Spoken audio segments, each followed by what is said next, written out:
Halo semuanya, selamat datang di channel Bukan Wibu yang akan merangkum alur cerita anime-anime menarik untuk kita semua. Kali ini Mimin akan merangkum alur cerita dari anime King's Raid Issei wo Sugumo no Tachi, anime yang diadaptasi dari King's Raid game RPG buatan pengembang Korea Selatan Vespa.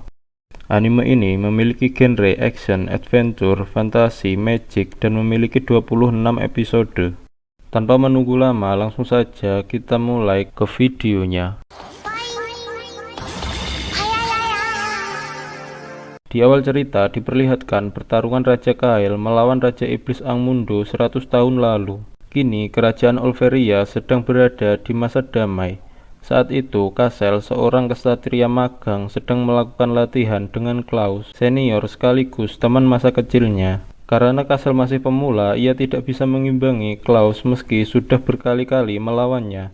Singkat cerita, setelah selesai latihan, Kasel pergi untuk istirahat makan siang.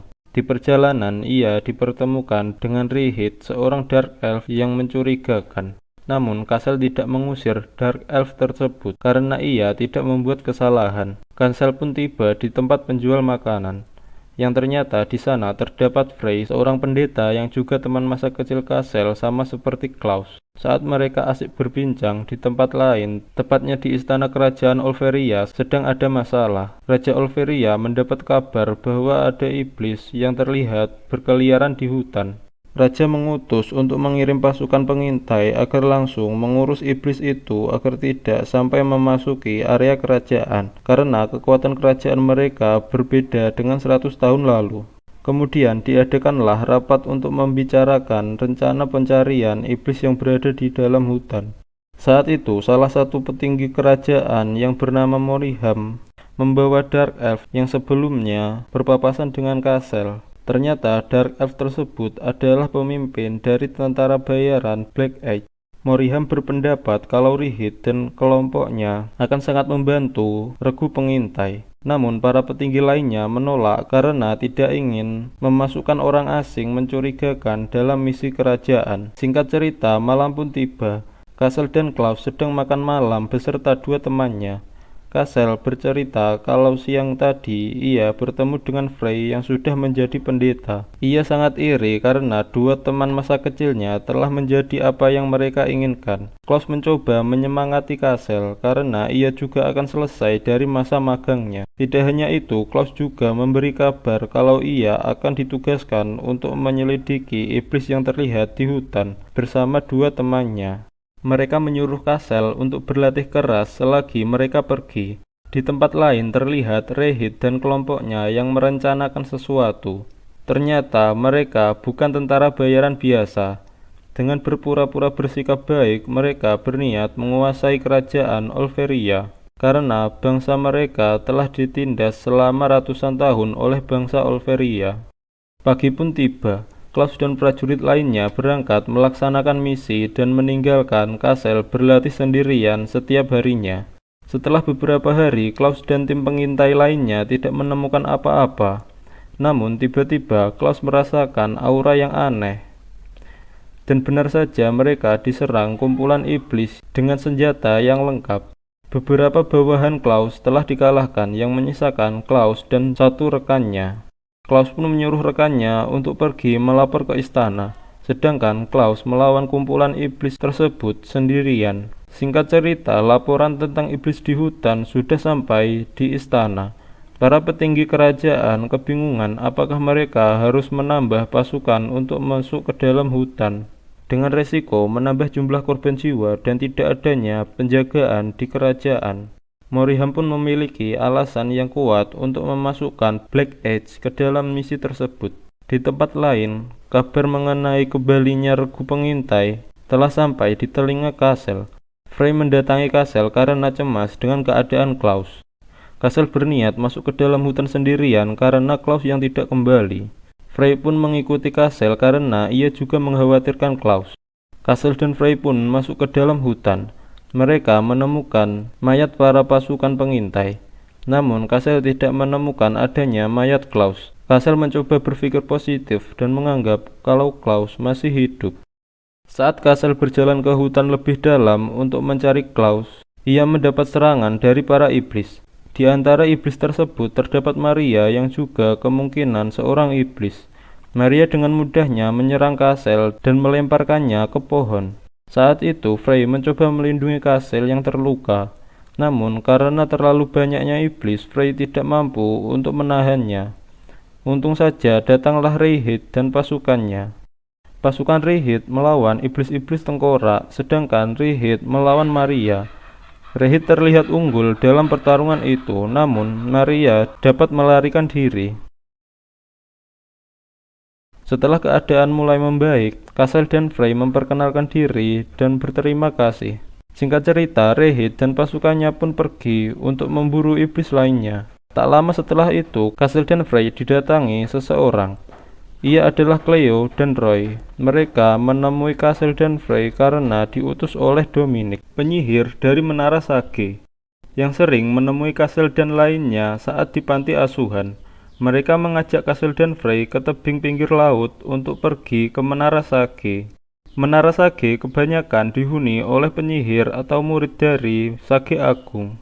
Ia adalah kakek yang sangat tua yang merubah wujudnya menggunakan sihir agar terlihat lebih muda. Di sana, Kasel dan Frey pun ditemukan dengan Dominic, yang penampilannya tidak berubah sedikit pun. Cleo memberitahu kalau Dominic adalah Sage Agung. Dominic membawa Kasel dan Frey untuk menemui seseorang. Orang tersebut adalah Klaus yang selamat dari pertarungan. Namun tujuan utama Dominic memanggil mereka bukanlah untuk mempertemukan mereka dengan Klaus. Karena waktu sudah sore, Dominic menyuruh mereka untuk tinggal beberapa hari di tempatnya. Cleo pun menunjukkan kamar yang akan ditempati Frey. Saat itu, Frey melihat Kasel duduk sendirian dari jendela kamarnya. Ketika Cleo pergi, Frey mendatangi Kasel. Frey menanyakan kenapa Kasel duduk di sini sendirian. Kasel pun menjawab kalau ia ingin jauh lebih kuat lagi. Karena dulu waktu desanya diserang oleh para iblis, ibunya meninggal untuk melindungi Kasel. Ia tidak ingin kehilangan orang yang ia sayangi lagi, dan bertekad menjadi lebih kuat. Keesokan harinya di istana Olveria, Reihid melaporkan kalau ia sudah mengalahkan iblis dan membawa kepala tengkorak sebagai bukti. Terlihat para petinggi kerajaan ketakutan dengan kepala iblis tersebut. Saat itu Moriham berusaha meyakinkan petinggi lainnya untuk bekerja sama dengan para Dark Elf. Ternyata Moriham melakukan hal tersebut bertujuan agar ia naik pangkat. Ia meminta bantuan Reihid dengan imbalan akan membantu Reihid menjadi bangsawan dan rakyatnya yang hidup sejahtera. Di tempat lain di Menara Sage, saat Kasel dan Frey berbicara dengan Klaus, Cleo memberitahu kalau mereka dipanggil oleh Dominic. Terlihat Dominic akan memberitahu hal penting. Saat itu Cleo dan Roy menguping dari luar pintu. Dominic pun memberitahu alasan ibu Kasel tidak pernah bercerita tentang ayahnya karena diminta oleh Dominic. Hal tersebut karena Kasel adalah keturunan dari Raja Kael yang mengalahkan Raja Iblis Angmundo 100 tahun lalu. Dominic juga memberitahu kalau Kasel berkemungkinan besar dapat mewarisi pedang suci Ea. Mendengar hal itu, Kasel terkejut dan tidak percaya, karena Raja Kael hidup 100 tahun lalu. Dominic pun menceritakan apa yang terjadi selama Raja Kael masih hidup. 100 tahun lalu, sejak Raja Kael masih menjadi pangeran, ia sangat peduli dan penasaran dengan apa yang dilakukan rakyatnya. Ia sering pergi ke kota sendirian dan membuat Ilya, kakak tirinya, khawatir akan terjadi sesuatu yang berbahaya. Ilya adalah seorang Dark Elf dan spesialis sihir mesin. Raja Kael pernah bertanya pada Dominic, beberapa tahun ini Olveria damai dan sejahtera, namun kenapa masih ada kemiskinan? Dominic menjelaskan kalau perang membutuhkan uang dan keluarga yang kehilangan tulang punggung akibat perang otomatis menjadi miskin. Saat itu Raja Kael menganggap kalau perang hanyalah menimbulkan masalah. Ia ingin suatu saat menjadi raja yang dapat melindungi dan membahagiakan penduduknya. Karena impian tersebut, Raja Kael belajar berlatih dengan giat dan berbagi impiannya bersama Arlette, ibu dari Kasel. Akan tetapi hubungan mereka tidak bertahan lama. Setelah raja dan para bangsawan mengetahui hubungan mereka, mereka dipaksa untuk berpisah karena Arlette dianggap pengganggu bagi rencana pernikahan politik kerajaan. Tidak hanya berhenti di situ, tragedi yang dialami Raja Kael masih berlanjut. Iblis mulai muncul dan menyerang para penduduk. Raja Kael memimpin pasukan dan berhasil mengalahkan iblis berulang kali. Pada saat itu, Raja Medina, ayah dari Kael, meninggal. Kael pun mewarisi tahta kerajaan. Setelah menjadi raja, Kael bertemu Lorraine dari ras Elf dan Itola dari ras Orc dan membentuk aliansi untuk mengalahkan para iblis. Saat itu semua orang menerima dan mempercayai Raja Kael yang bijak dan pemberani. Namun jumlah para iblis sangatlah banyak. Raja Kael yang terluka saat perang dipertemukan kembali dengan Arlet di tempat pengungsian. Pada saat itu, Arlet sedang mengandung Kasel, anak dari Raja Kael. Raja Kael sangat senang mengetahui Arlet sedang mengandung. Ia semakin bersemangat untuk melindungi dunia demi seluruh anak-anak yang akan lahir ke dunia ini. Seolah menanggapi keinginannya, Dewi Cahaya Lua pun muncul. Dewi Lua memberi Raja Kael pedang suci Ea untuk menyelamatkan dunia. Pada saat itu, saat matahari malam menyatu dengan bulan akan mendapatkan cincin merah. Seorang penyihir Republik Grey bernama Malduk memakai sihir terlarang dan membuka celah dimensi. Hal itu membuat Raja Iblis Angmundo turun ke bumi. Di sisi lain, Ilya telah memulai penelitian sihir mesinnya tanpa memikirkan akibatnya. Ilya mencoba membuat pedang suci tiruan. Namun penduduk Olveria menganggap hal tersebut adalah penghinaan bagi Dewi Cahaya. Padahal Ilya hanya ingin membantu Raja Kael dengan pengetahuannya. Saat Raja Kael dan temannya melawan Angmundo, saat itu juga penelitian Ilya selesai. Ilya mengejar Raja Kael, namun ia dibunuh di tengah jalan oleh para iblis, sehingga tidak sempat menunjukkan hasil penelitiannya. Setelah pertarungan itu, Raja Kael dan iblis Angmundo menghilang. Yang tersisa hanyalah pedang suci Ea. Setelah itu, pergerakan iblis mulai mereda dan dunia kembali damai. Namun Malduk berhasil lolos dan Raja Kael masih belum diketahui keberadaannya. Teman-teman Raja Kael menyegel pedang suci Ea dan mereka memegang setiap kunci untuk membuka segel tersebut. Pada saat bersamaan, Ilya disidang setelah kematiannya atas kejahatan menentang Dewi Lua dengan menciptakan pedang suci tiruan. Sejak saat itu, para Dark Elf di Olveria mendapatkan diskriminasi dari penduduk Olveria. Scene berpindah ke masa kini, diperlihatkan Rehit dan pasukannya yang juga membicarakan tentang Ilya. Salah satu pasukan Rehit berandai-andai jika ia bisa kembali ke masa lalu, ia ingin menyelamatkan keluarganya dan memukul Ilya yang membuat para Dark Elf mendapatkan siksaan dari para penduduk Olveria. Namun Rehit memiliki pemikiran yang berbeda. Ia tidak peduli dengan yang dilakukan Ilya. Ia hanya memikirkan balas dendam karena para Dark Elf yang menjadi korban atas kekerasan dan penganiayaan oleh penduduk Olveria. Kembali ke Menara Sage, Kasel menanyakan pada Dominik bagaimana bisa ibunya hidup 100 tahun lalu. Dominik pun menjelaskan karena Malduk masih hidup, kemungkinan besar ia akan memanggil Raja Iblis Angmundo kembali suatu saat nanti. Dominik dan yang lainnya memutuskan untuk menidurkan Arlet.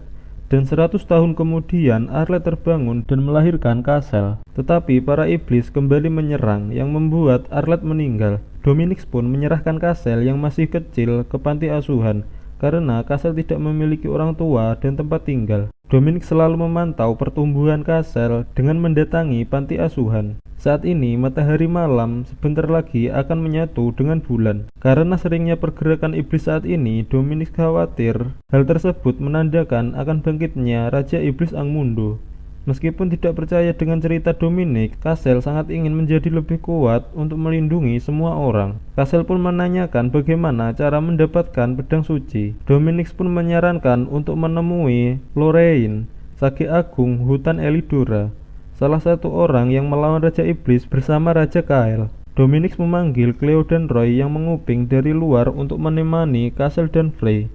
Ternyata selama ini Dominik menyadari Cleo dan Roy yang menguping, namun ia tetap membiarkannya. Dominik pun menyuruh mereka untuk berangkat melepas segel pedang suci. Sebelum berangkat, Kasel dan Frey berpamitan dengan Klaus dan menceritakan apa yang dibicarakan Dominik kepada mereka. Kemudian Kasel, Frey, Cleo, dan Roy memulai perjalanan membuka segel pedang suci Ea dan bersambung. Cerita akan dilanjutkan di part 2 yang akan datang. Mohon maaf apabila ada salah-salah kata atau kekurangan dalam hal penyampaian. Mimin akan berusaha lebih baik lagi di video yang akan datang. Jadi jangan lupa untuk menonton video-video selanjutnya. Terima kasih dan sampai jumpa.